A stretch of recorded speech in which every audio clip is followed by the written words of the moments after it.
Mr. Stern, if I could just start with you. I see that 5 or 6 days ago you gave an interview in which you said that the removal of Mahmoud Khalil, the pro-Hamas foreign rioter, is a form of McCarthyism and makes Jewish students less safe. Now, this is an individual who has been accused of endorsing and espousing terrorist activity, who's been accused of lying on his application to a green card in the United States, who's currently being sued for terrorizing and assaulting Jewish students. Do you stand by your view that trying to remove him is a form of McCarthyism?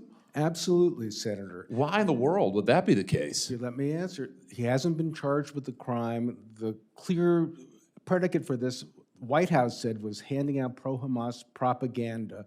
When you start talking about people's views and what they're talking about in the public square as a basis for discrimination, and then the effect on Jewish students, it's not just the fact that Jews may be seen as, well, we're pushing this and that's going to happen. The way that this is going to harm Jewish students is it harms the academy. Wait a minute. My time is limited. I'm sorry to interrupt you, but just wait a minute. I've got to correct numerous inaccuracies there. Number one, as you very well know, United States law says that a non-citizen is inadmissible for entry into this country if they, and I quote, endorse or espouse terrorist activity or persuade others to do the same.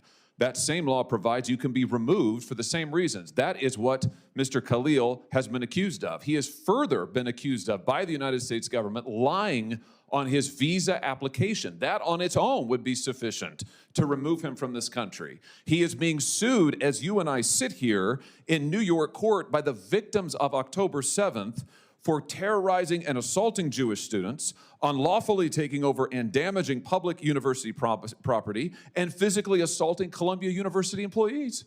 And you're telling me that it's McCarthyism to remove this individual? Senator, the deportation was started before that lawsuit, before that second question about what he was saying on his forms. No, this is what the government has alleged in open court, Mr. Stern. This is the basis for their removal proceedings. And our law makes clear if you endorse or espouse terrorist activity, you can be removed from this country. He has done so. He's been accused of doing so from the beginning. He's been accused of lying to get into the country. I'm amazed that you're saying that this is McCarthyism. Senator, you weren't here when I quoted part of what Justice Brandeis was talking about the back at a case where there's somebody that was convicted for supporting the Communist Party because they were talking about violence as a political solution. And Brandeis cautioned us that this type of robust speech, as long— This isn't speech. Lying on a visa application is not speech. Seeking to assault Columbia University employees and Jewish students is not speech.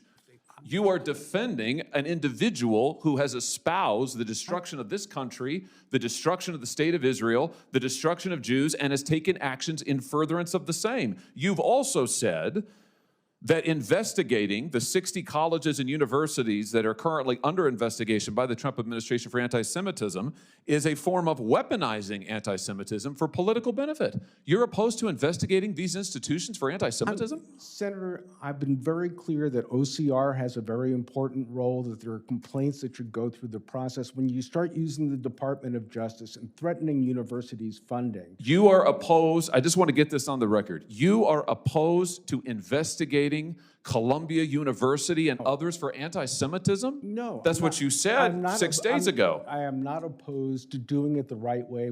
What does that mean, doing it the right way? Not to claw back funds, not to say we're holding you ransom. We're getting your faculty, Jewish— You were asked about an investigation for failing to protect Jewish students, and you said that's just weaponizing anti-Semitism. It makes students less safe. It is when the I think that's Department of crazy. Justice has a list of places they want to go to. The Senator Markey's question— Oh, I heard Senator Markey's questions. I heard his whole speech. I thought it was insane.